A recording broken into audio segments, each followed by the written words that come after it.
Our final butterfly is inspired by the element of fire.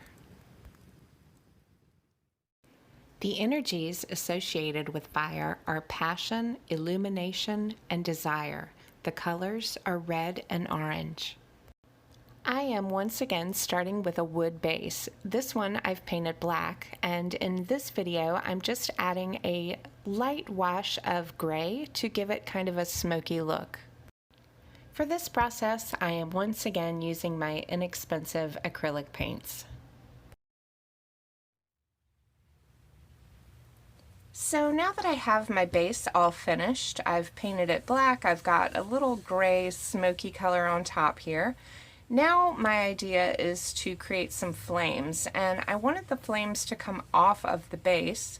So I'm going to create those on watercolor paper and then attach them, collage them onto the wooden base. So I'm going to use the previous techniques that we've already learned how to do to work wet into wet for my flame.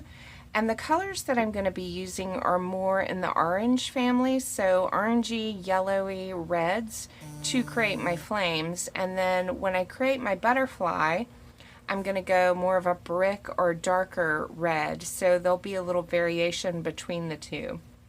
So I'm going to get started on my flames.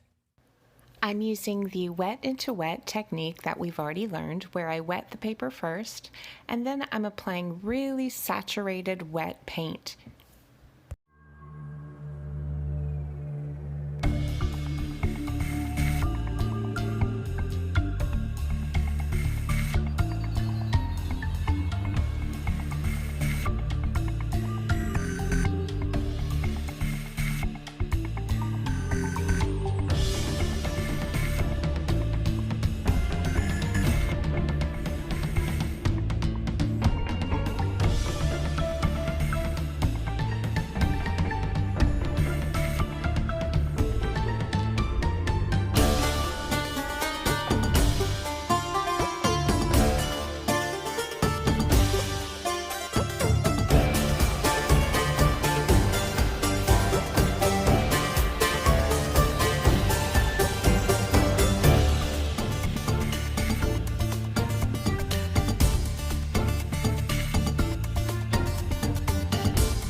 I am once again using a buckeye butterfly as my inspiration, only this time I'm adding a little more flourish to it.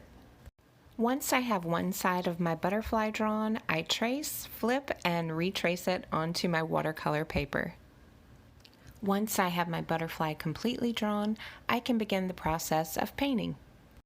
I'm using a variety of the techniques that we've already learned to paint this butterfly. Just like on the earth butterfly, I'm painting around those round shapes, and I'll paint those in later.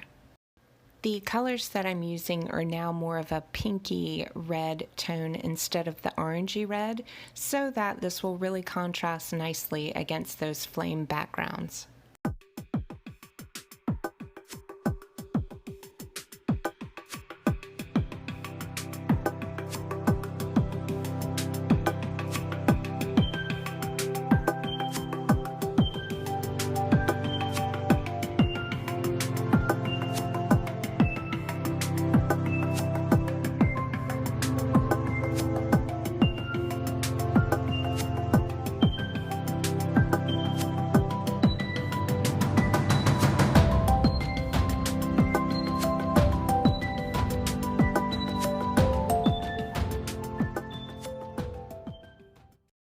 I decide to add in a little bit of a warm yellow into my reds here just to warm it up a bit, and I'll be adding salt while the paint is still wet.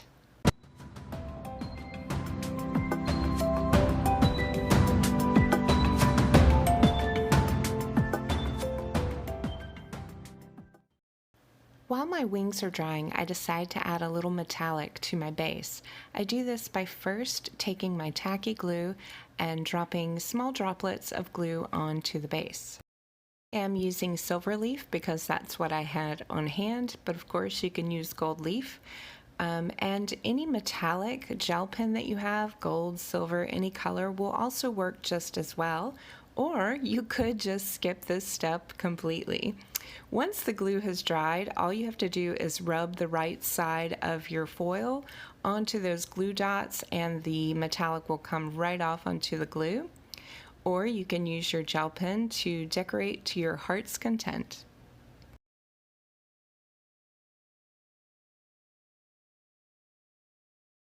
I continue painting my wings one by one using wet on wet techniques and adding salt before the paint dries.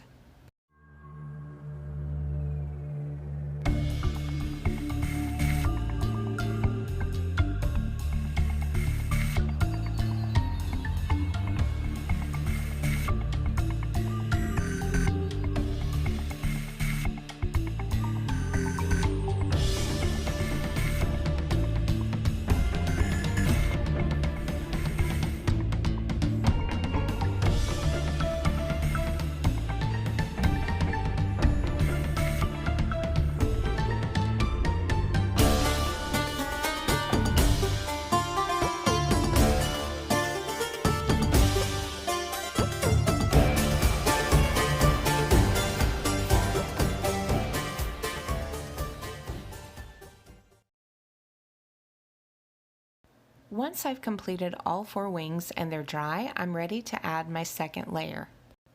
The color I'm using here is a watery mixture of ivory black. I want to make sure that I have enough water in it to where that first layer of color will show through the second layer that I'm adding here. As I'm going around with the black, I'll also add in a bit of this maroon color right into the black and let those two combine on the paper.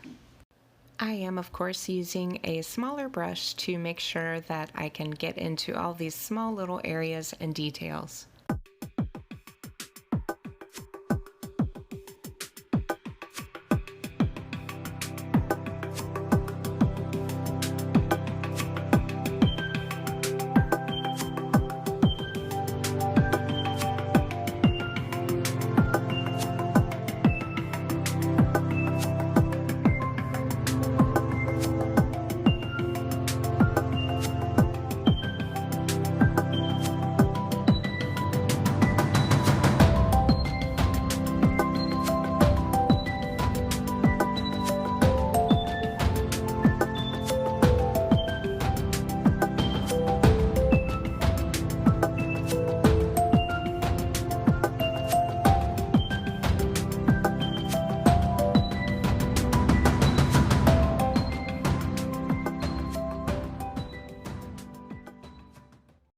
Once I've done the second layer on all my wings, I'm now going to paint those round shapes.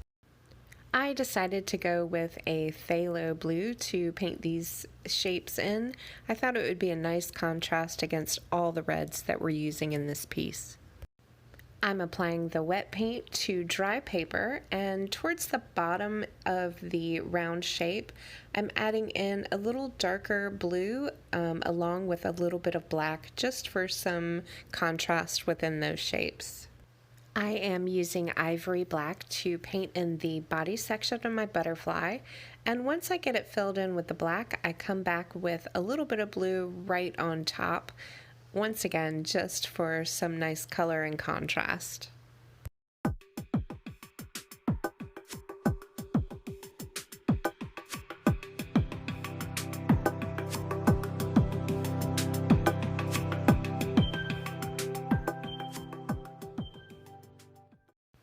Once everything is complete and dry, then I can cut the butterfly out and paint the back side.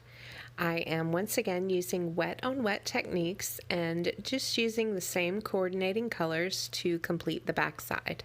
And before it dries, I'll add in some salt.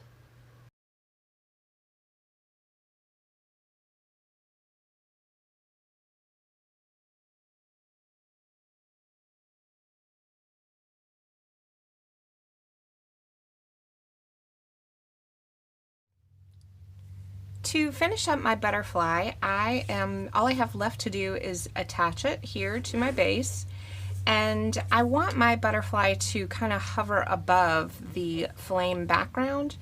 So I have these little magnets that I'm going to just attach here with glue and then attach my butterfly on top of that.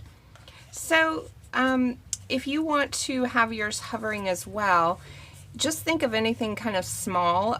Even I was thinking like a cap would work, a piece of foam. So just kind of brainstorm if you want yours to sit up that way. Of course, you don't have to have it doing that at all. So I'm going to attach this with my tacky glue, and this little butterfly will be all complete. Well, I thought I was done, but then I came up with another idea. So all of my other butterflies have not had any sort of antenna on them, and that hasn't bothered me. But for whatever reason, for this one in particular, I wanted it to have antenna. So I came up with this idea that is a bit tedious, and of course you don't have to have it on yours at all, but I thought I would give you the idea of what I did. So I took again my floral wire and snipped a piece off. I've got my tacky glue here, and I squeeze out just a big, not big, but just a ball of it right on the tip of the floral wire. And then of course you have to let that dry. So if you just kind of sit it on something where the edge can hang off there and let that dry. So what you end up with is an antenna with a little ball on the end of it that you could actually, once again, put foil on or some sort of glitter. You could even use glitter glue to do your tip there. So then, once that dries, I placed the floral wire onto right on the back side of the butterfly's head, and then once again applied tacky glue there. So I've already got one that is almost dry enough to show you. So you can see how the antenna will just kind of stick out from the area there, and it will most definitely be easier to do before you do any sort of gluing of your butterfly onto your base. So now I'm almost finished for real. I've got one more antenna to apply and my fire butterfly will be complete. I hope you enjoyed creating this fire butterfly with me. I absolutely love the way it turned out. And as always, I can't wait to see what you create.